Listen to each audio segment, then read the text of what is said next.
sentindo dias difíceis para esta instituição.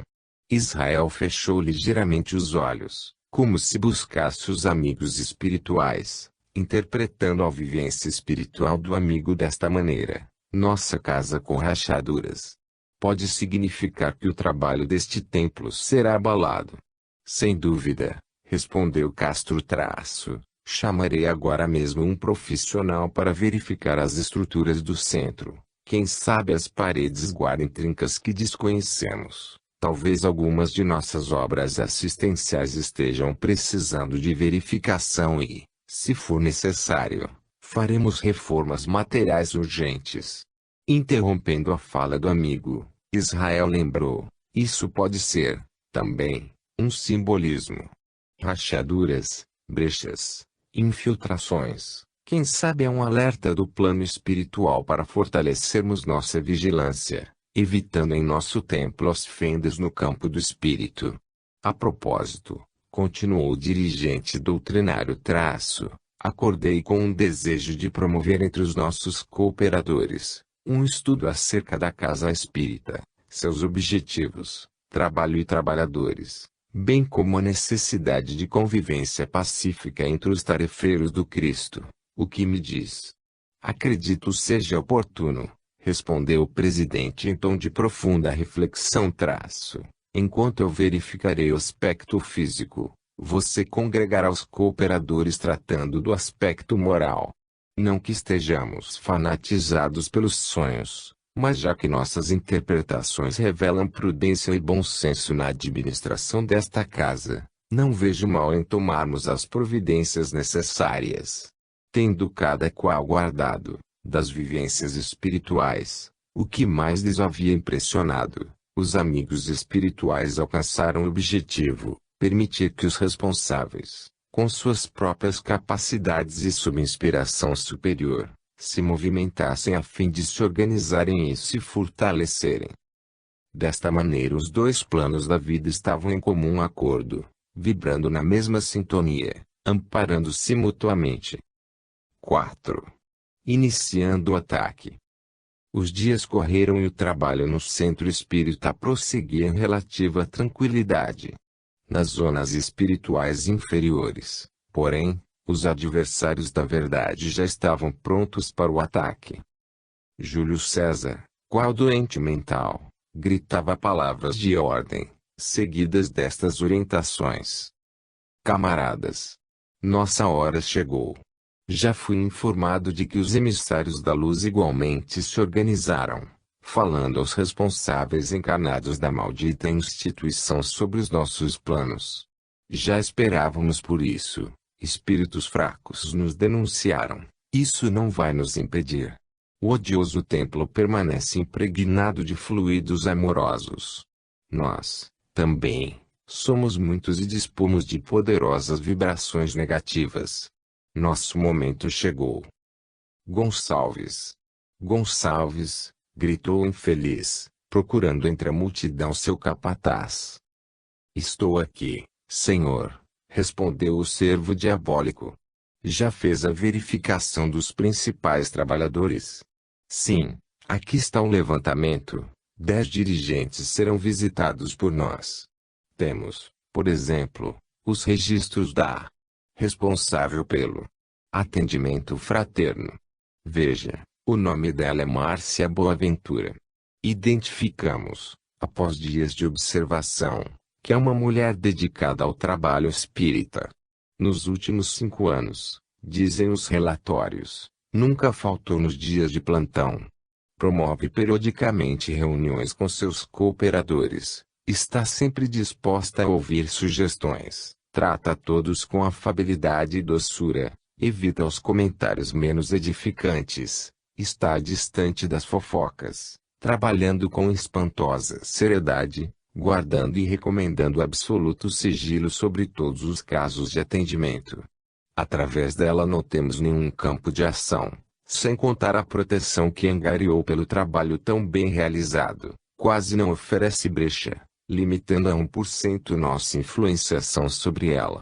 Entretanto, para nossa grande alegria, é casada com um homem possuidor de densas vibrações, o que nos permitiu a aproximação e convivência em sua própria residência. Avesso ao espiritismo, o esposo frequenta raramente os cultos de uma seita evangélica, carregando na mente a ideia de que a doutrina espírita é coisa do diabo. Isso, interrompeu o mandante traço. Eis aí o nosso homem. Incentive-o a continuar na igreja. Acompanhe-o, ore com ele se for preciso. Risos. A igreja? Perguntou o serviçal admirado. Sabe mesmo o que está me mandando fazer? Insistiu o capataz completamente atordoado traço. Explique melhor, senhor. Quais são seus objetivos? Preste bem atenção, Gonçalves, disse o astuto Júlio César, aproximando-se do empregado, abraçando-o como se desejasse falar-lhe em secreto, guardando brilho estranho nos olhos, retirando-se, a passos lentos, para local isolado, enquanto ditava, com voz soturna, aos ouvidos do tolo servidor das trevas este triste plano: vamos atormentá-la. Envolveremos de tal forma o infeliz do marido que lhe fará da vida dela um inferno e, a pretexto de manter a harmonia do lar, ela terá de abandonar as tarefas e aí, adeus a afabilidade e a doçura. Mestre, contra-argumentou Gonçalves traço, há, ainda, uma outra coisa, a considerar.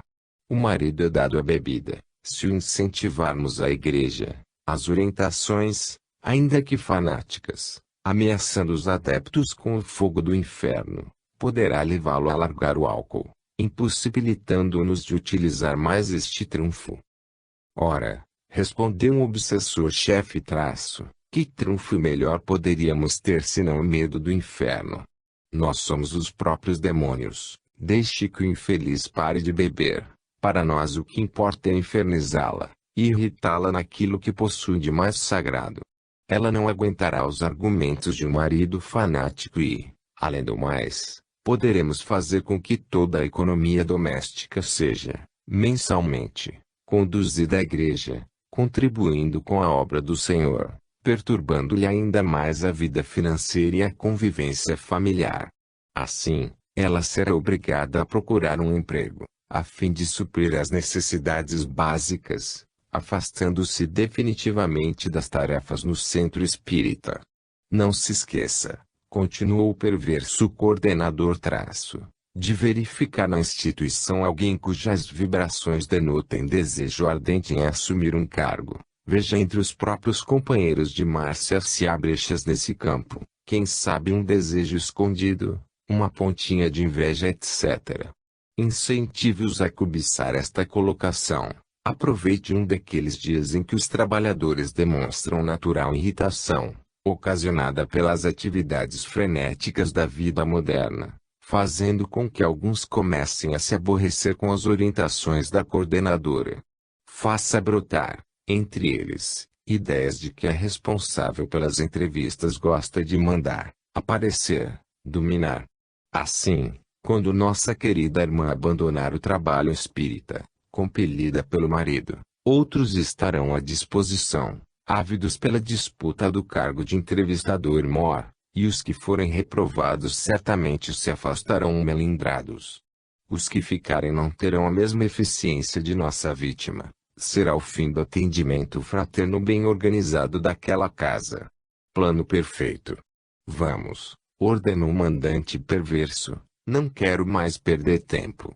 É preciso valorizarmos as horas. O atendimento fraterno precisa ser desestruturado a qualquer preço.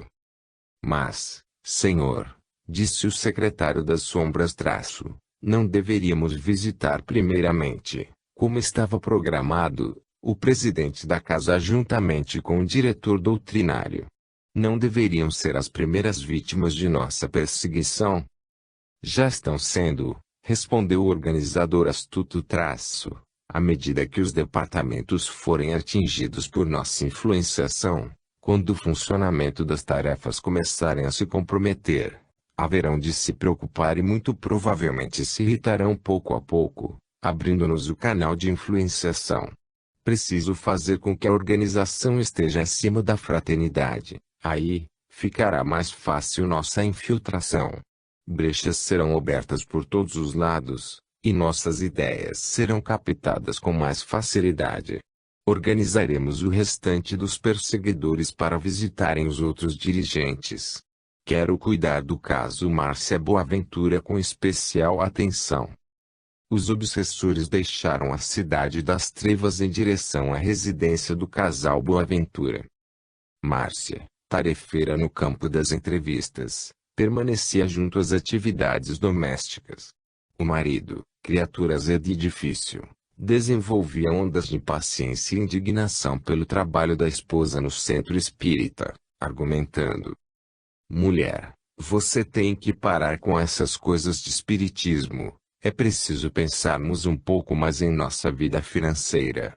Quanto você recebe do seu centro pelas horas que empenha a serviço do espiritismo? Recebo a consciência tranquila de ter realizado algo de bom em benefício dos semelhantes. Basta, disse o marido visivelmente irritado. Diga, quem é que põe comida nesta casa? Quem é que paga as despesas domésticas? E além do mais, quem financia o transporte coletivo que lhe conduz ao centro? É você, meu bem, respondeu a esposa, procurando tolerá-lo. E contra-argumentou o traço. Mas, veja, tenho cumprido com os meus afazeres, a casa permanece em ordem. Nada lhe falta, faço todas as suas vontades. Do que é que você se queixa? Só porque eu me dedico, algumas horas por semana, aos trabalhos voluntários promovendo o bem. O homem rude, de vibrações densas, vencido por palavras calmas, lúcidas e apoiadas na autoridade moral, calou-se pensativo. Foi nesse ínterim que os adversários da verdade o envolveram com estes pensamentos. A igreja, vá para a igreja, mostre a ela que você é mais caridoso. Se ela vai ao centro, você também pode ir aos cultos evangélicos. Deus precisa de você. E sendo envolvido por pensamentos exteriores e porque desejasse sair de casa, desenvolveu as ideias que lhe chegavam vagarosas. Horas mais tarde, Boaventura, ladeado por Júlio César e Gonçalves, os intérpretes das trevas, adentrava luxuoso templo, desejando ouvir argumentos para libertar a esposa do espiritismo. A igreja mantinha espaço amplo e moderno, centenas de lugares à disposição da massa de necessitados. Fisicamente inspirava respeito, espiritualmente, porém, era o refúgio de entidades maléficas, interesseiras, sensuais e exploradoras. Uma multidão de espíritos desequilibrados aguardava a turba de encarnados. Músicas envolventes eram compostas, nessa psicosfera espiritual, a fim de serem inspiradas aos compositores encarnados daquele agrupamento, com o objetivo de hipnotizar e envolver as mentes menos preparadas. O templo erguido em homenagem a Mamon, era administrado espiritualmente por Daniel, entidade que em sua última encarnação fundou inúmeras seitas fanáticas que exaltavam o dinheiro. Sentado em cadeira especial, representando um trono celeste ao centro do palco, o coordenador inferior controlava todo o movimento das entidades malvadas. Daniel, notando a chegada de Júlio César, de sobressalto dirigiu-se ao seu encontro e, em posição de subserviência, declinou esta reverência. Salve, ó grande Júlio César, você me conhece? Perguntou o grande perseguidor admirado.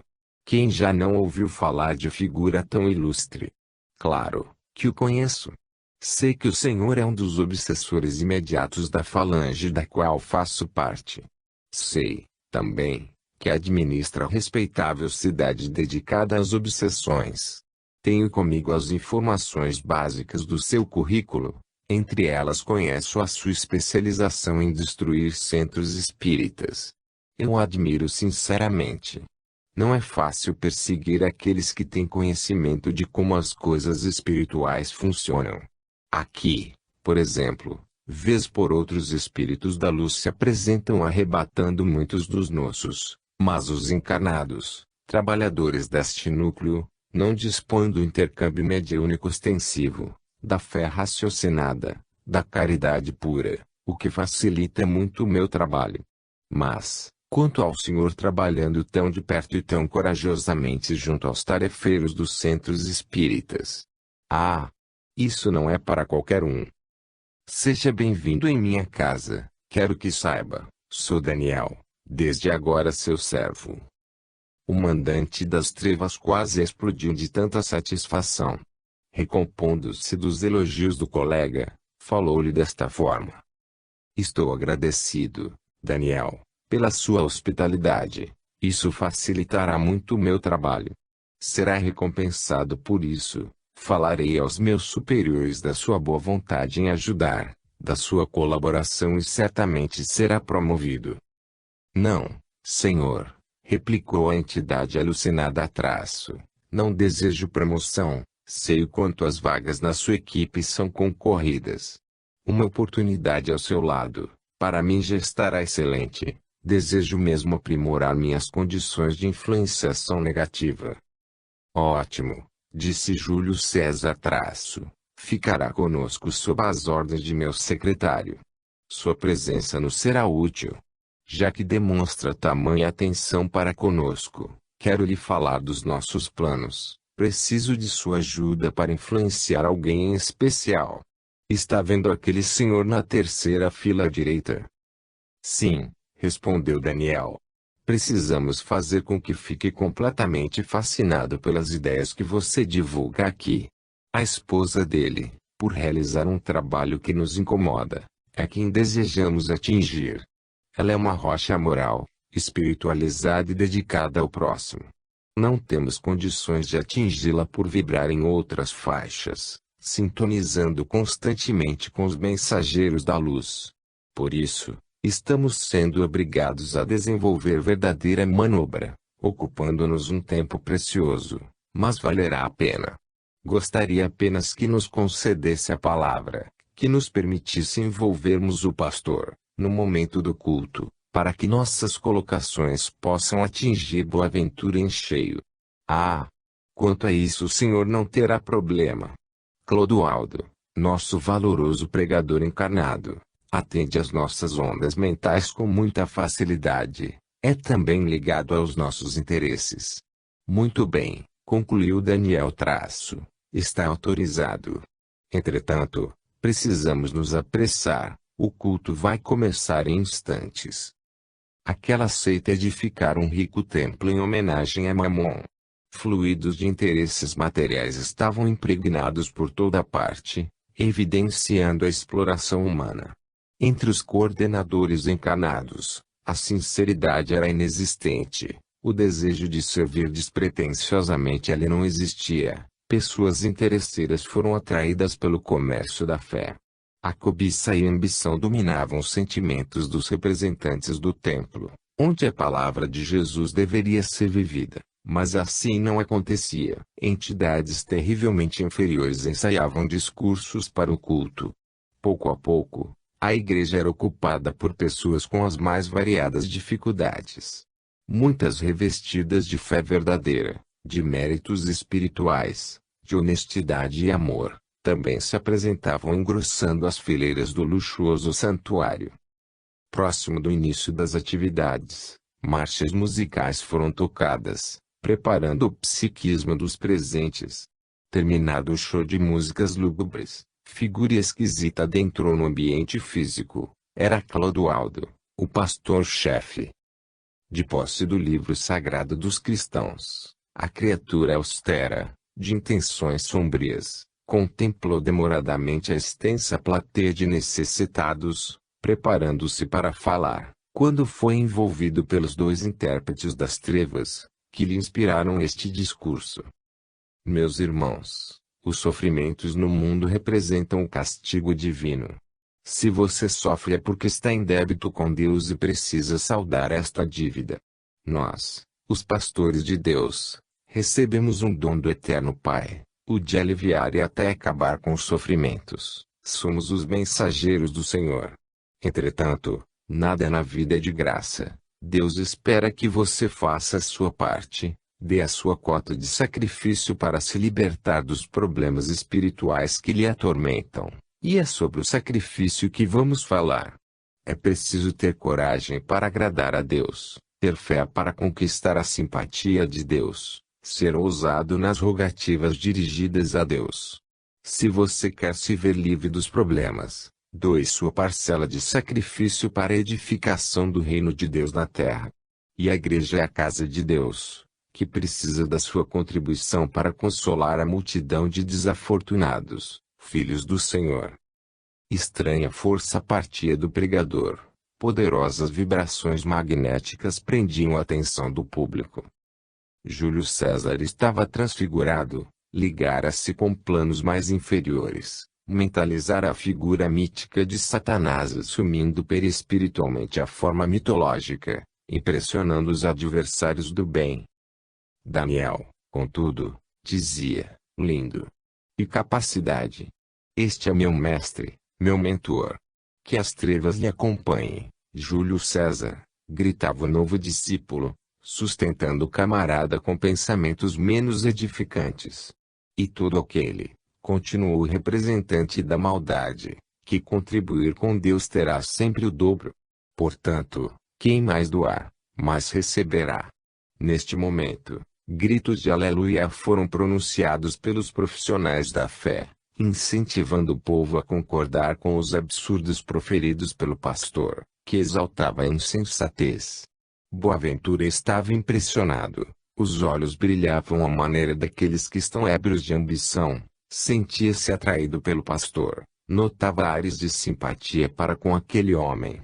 Clodoaldo, influenciado por Júlio César, ligou-se a Boaventura, olhando incessantemente, como se estivessem imantados por estranho magnetismo. O esposo de Márcia não buscava algo espiritual verdadeiro, mas benefícios puramente materiais, como muitos dos presentes.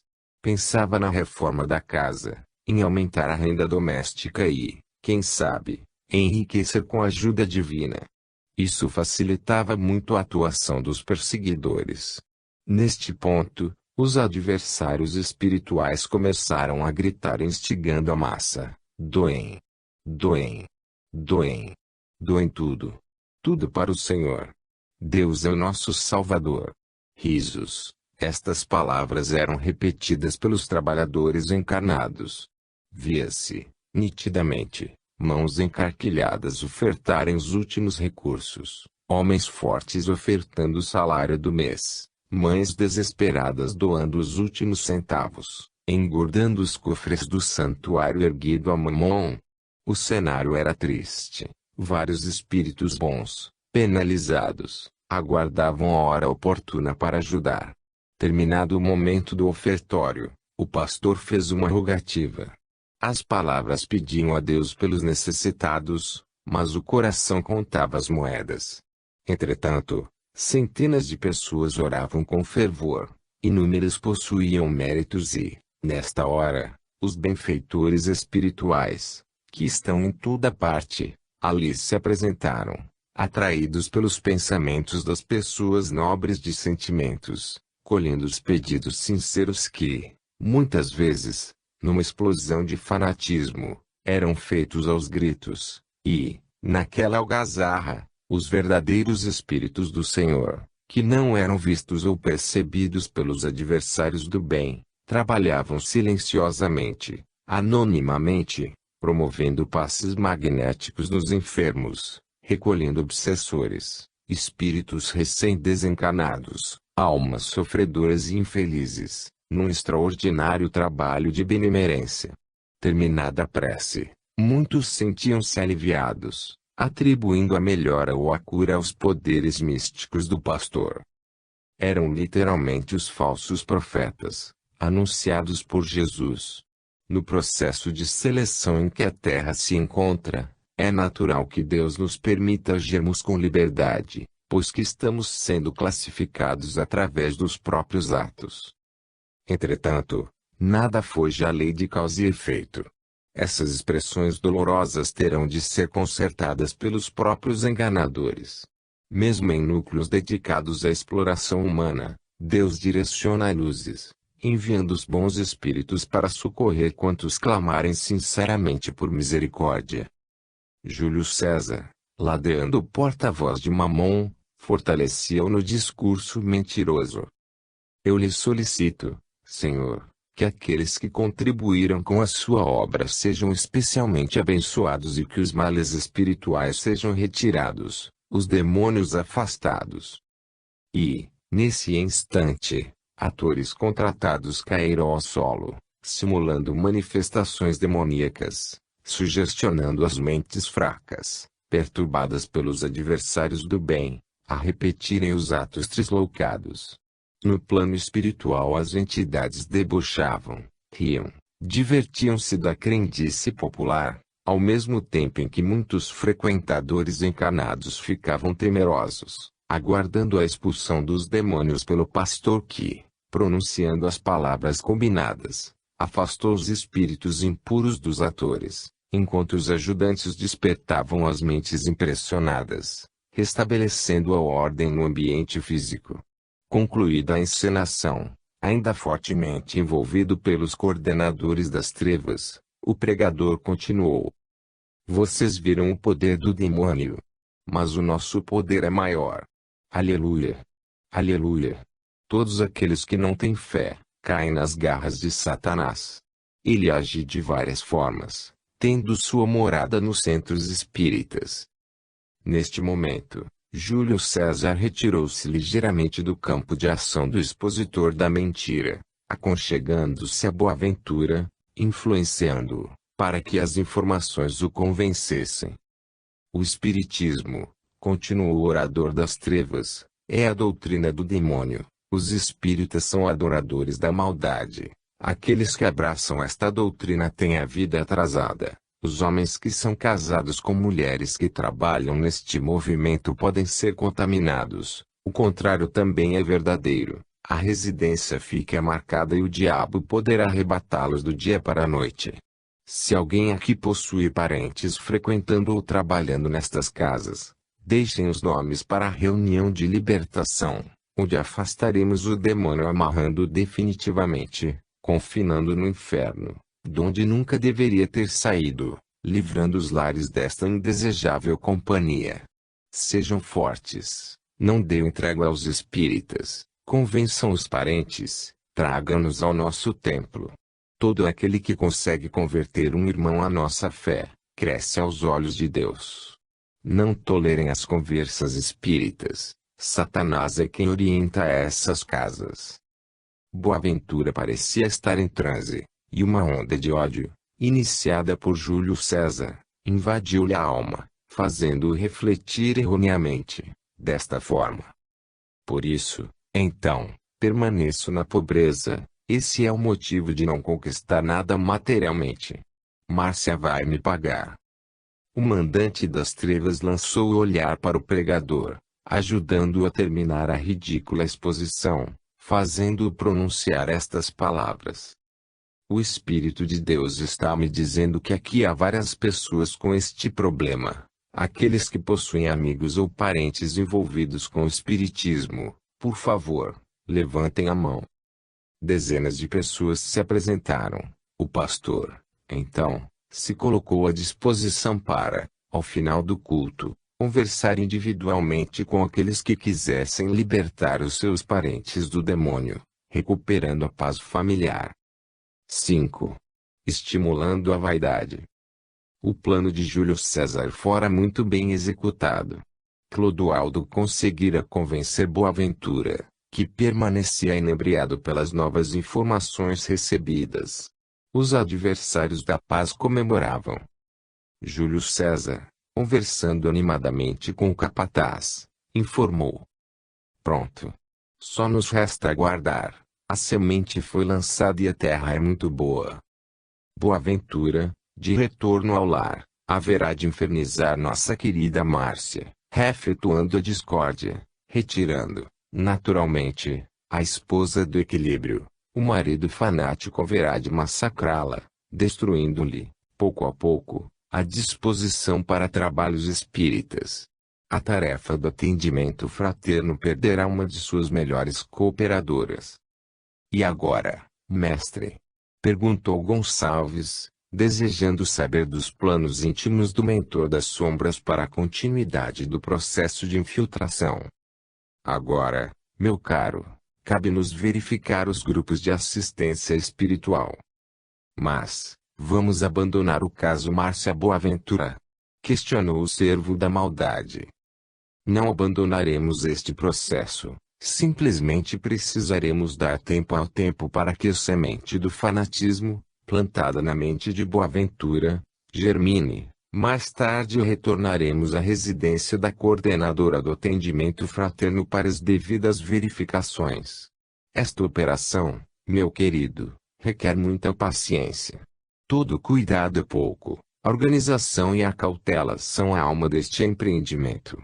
Toda infiltração começa pequena, quase imperceptível, para, depois, ganhar volume causando dor, destruição ou, pelo menos, inúmeros prejuízos. Caminhando lentamente ao lado do comparsa, com uma das mãos tocando a fronte, como que recapitulando os próprios pensamentos, Júlio César informou. Nossas atenções, doravante, estarão voltadas para os grupos de fluidoterapia. Deveremos fazer surgir entre eles a concorrência e a disputa. Mas, senhor, perguntou o secretário da maldade como é que conseguiremos penetrar no centro espírita? Não dispomos de autorização. Como iremos romper as barreiras protetoras do centro? Como faremos para despistar os mensageiros da luz? Chega! Chega! Gritou o mandante. Não vê que me perturba com tantos questionamentos? Ora! Como vamos entrar?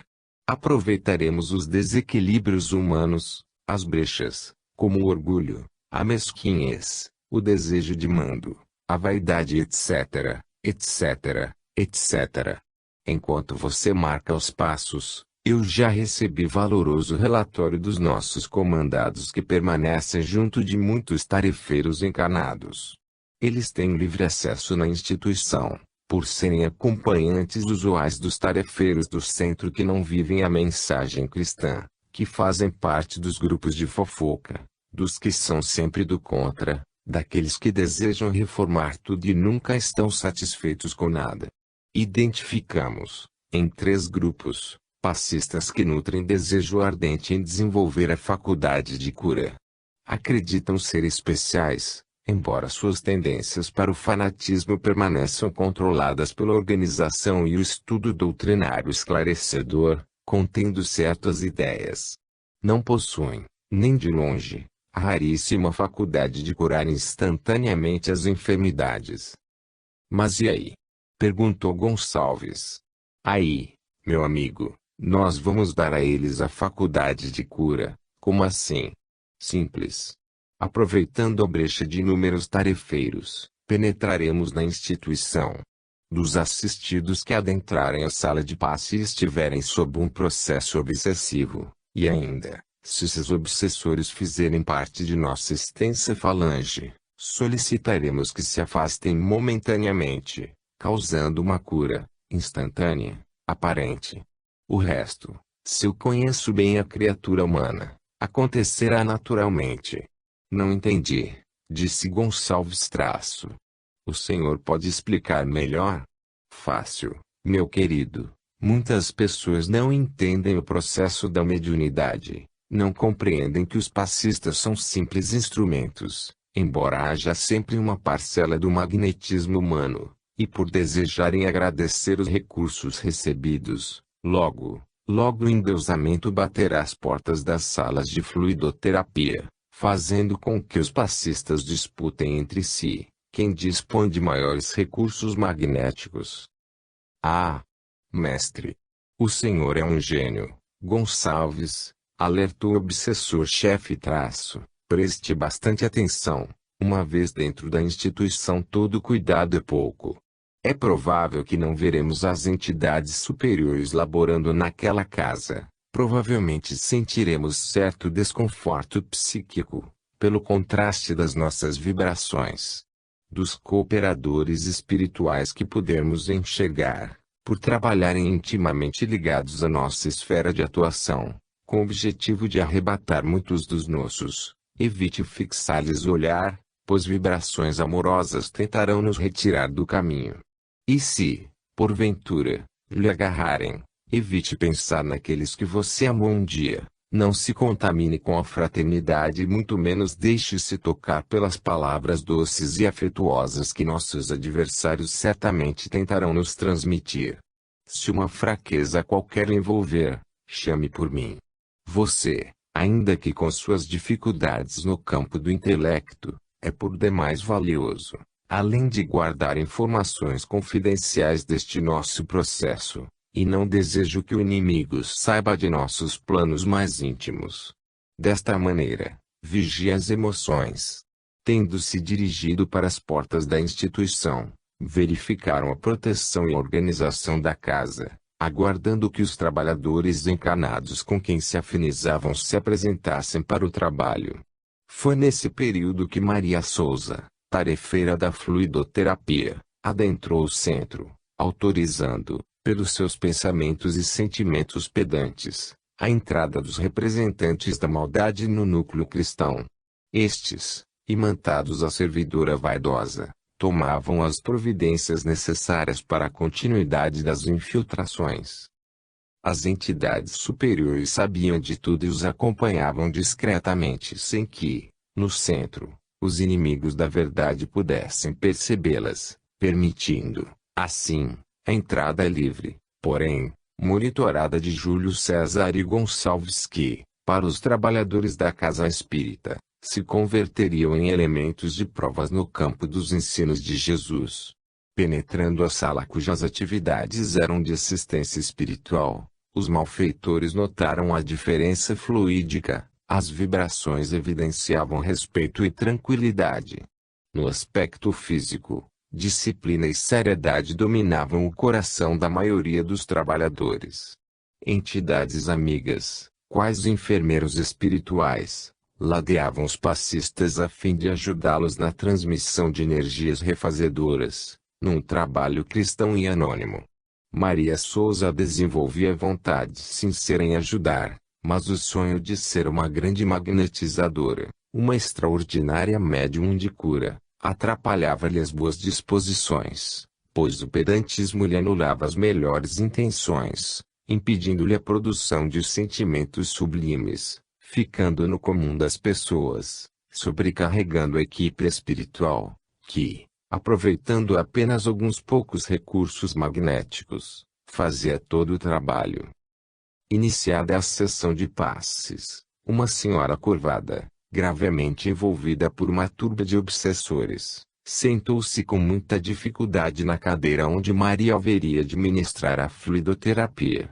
Os amigos espirituais envolveram quanto possível os obsessores, recolhendo-os amorosamente para o socorro devido. Contudo, outros, mais endurecidos, permaneciam ligados enfermo por estarem profundamente comprometidos com o seu passado delituoso.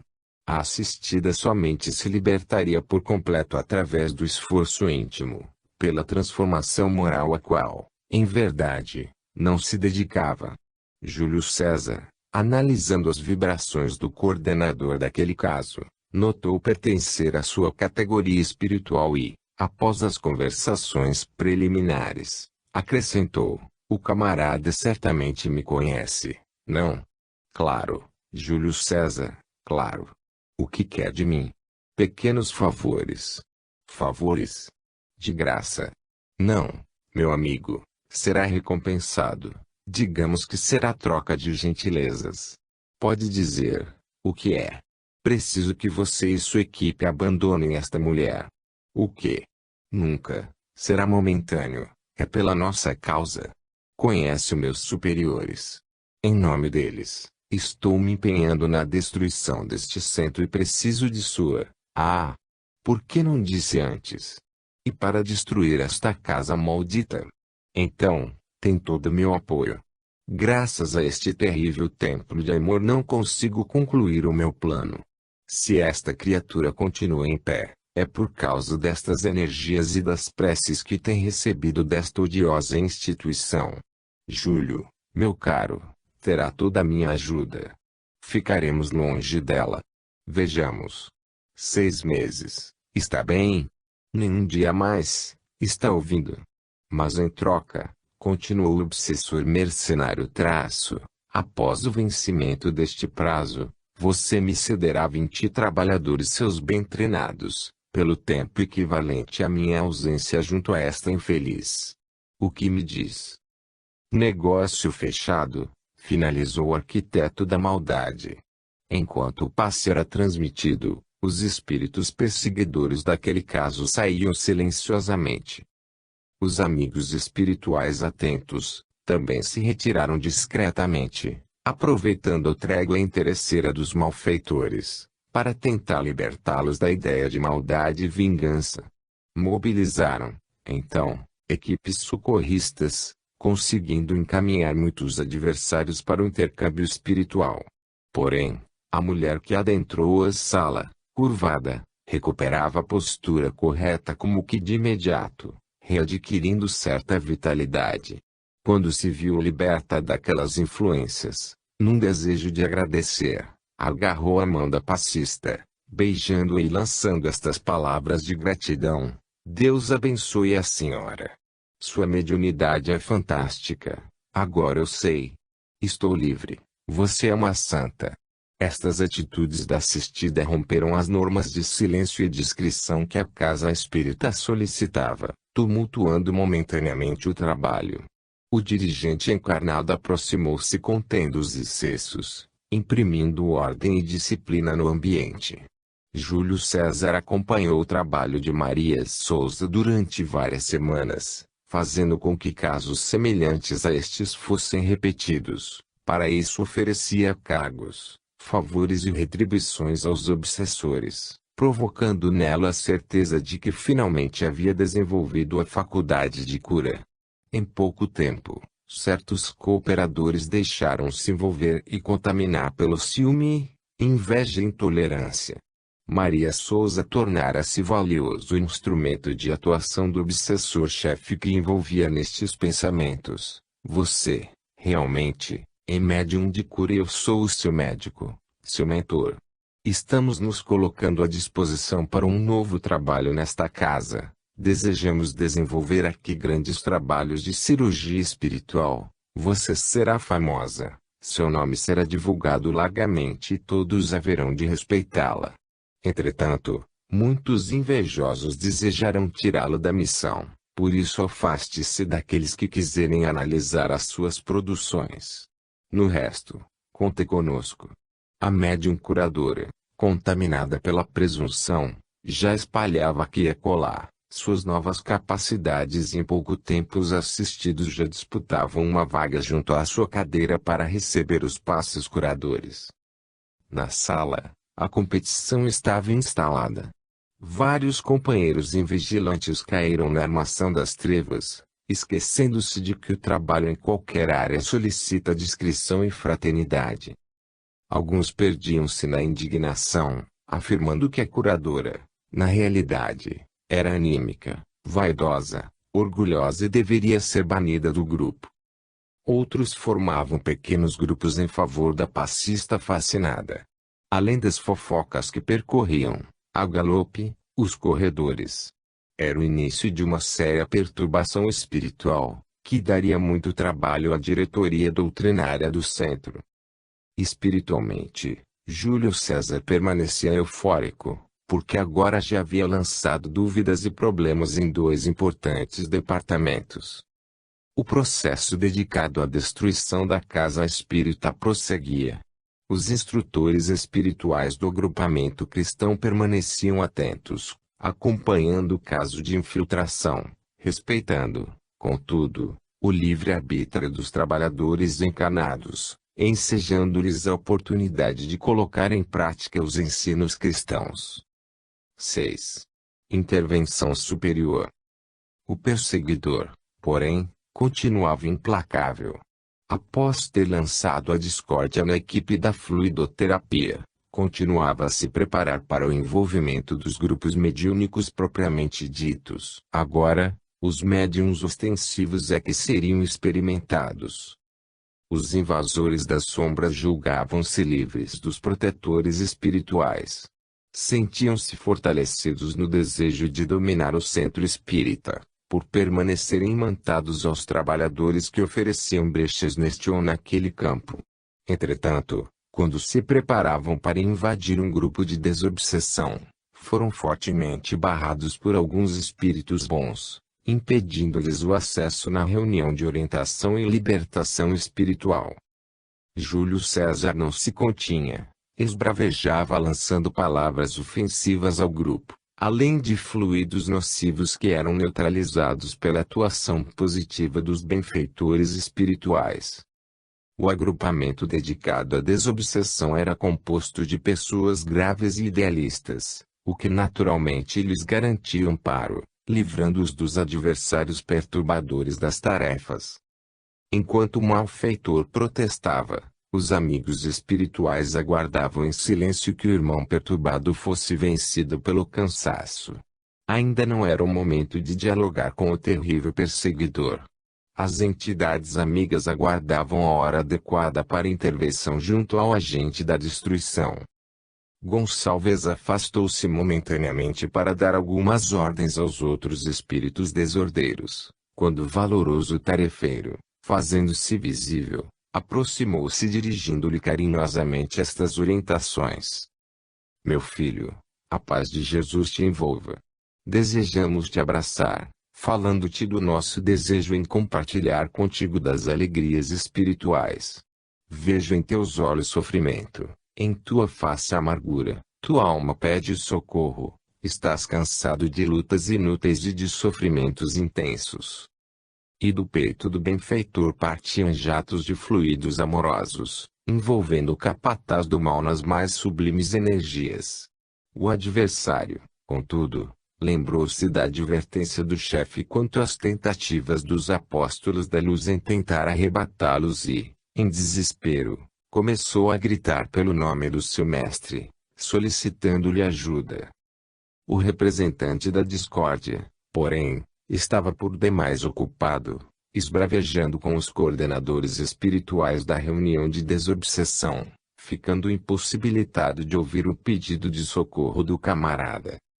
A entidade amiga envolveu o auxiliar da discórdia em ternas vibrações e, porque não suportasse as irradiações amorosas, o contraste energético causou-lhe um torpor, uma sonolência irresistível, caindo, por fim, nos braços amoráveis do socorrista que o conduziu para uma das inúmeras reuniões de desobsessão do centro.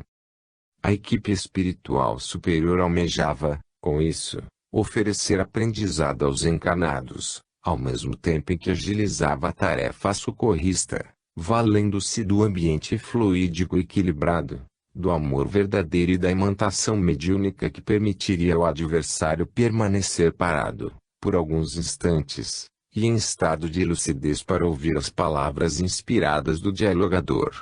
O amigo espiritual que o amparou adentrou a sala bastante confiante, verificando junto aos companheiros de tarefa a possibilidade de atendimento naquela noite. Após saudação fraterna, fez este pedido: caros amigos, temos um caso delicado que precisa de ajuda urgente. Este, a quem amparo cuidadosamente, trata-se do assistente de Júlio César, aquele que implantou um processo de infiltração neste templo. Conseguimos envolver este irmão em doces vibrações e precisamos atendê-lo neste momento, aproveitando o estado de adormecimento em que se encontra, graças aos nossos recursos magnéticos, para efetuarmos a ligação mediúnica. Sendo as chances mínimas de uma libertação imediata, compreendo o estado doente de sua mente. Entendo o seu coração perdido na ignorância e mergulhado no ódio. Não ignoro, ainda, os pensamentos contaminados pela vaidade. Contudo, é preciso ajudá-lo nos primeiros passos para sua própria reabilitação. Permaneça enganado quanto ao nosso processo de reequilíbrio aplicado às criaturas perdidas no caminho. Guarda a ideia de que somos carrascos trabalhando em nome do Cristo. Aquele a quem mantém como chefe inventou mentiras, a pretexto de impedir-lhe o rompimento dos grilhões que o prendem às regiões inferiores. O dirigente espiritual da reunião, sensibilizado e consciente da urgência do caso, colocou o auxiliar da maldade na lista de atendimentos, enquanto valorosa equipe de cooperadores espirituais verificava, entre os médiuns presentes, os que ofereciam afinidade fluídica para o delicado atendimento. A sala mediúnica estava respeitavelmente preparada, os medianeiros cultivavam sentimentos elevados, inúmeros benfeitores providenciavam a segurança da reduzida assembleia dedicada ao sagrado intercâmbio espiritual. Esclarecimento, boa vontade e dedicação dos médiuns prometiam trabalhos intensos naquela noite. Dos fenômenos mediúnicos, nada se compara às realizações da mediunidade educada colocada a serviço do socorro espiritual. A reunião começou rigorosamente no horário previsto. O dirigente encarnado iniciou a sessão com breve leitura de um texto evangélico seguido de prece sincera, ligando-nos em agradáveis vibrações. Terminada a oração, o instrutor do nosso plano conduziu Gonçalves cuidadosamente ao médium socorrista que, sentindo as emanações do adversário, mantinha-se firme, cultivando bom ânimo para o serviço caridoso. 3 experientes tarefeiros na arte da desobsessão foram convocados para fortalecer o medianeiro, ajudando-o a conter os possíveis excessos do socorrido. Suspensas as vibrações controladoras, o discípulo da perversidade retomava vagarosamente a consciência, transmitindo ao porta-voz indescritível sensação de mal-estar. Vendo-se em ambiente estranho, recordando-se da abordagem do emissário do bem, rememorando a advertência do chefe, julgou estar em mãos inquiridoras. E em pânico iniciou a comunicação com estes gritos: socorro! Socorro!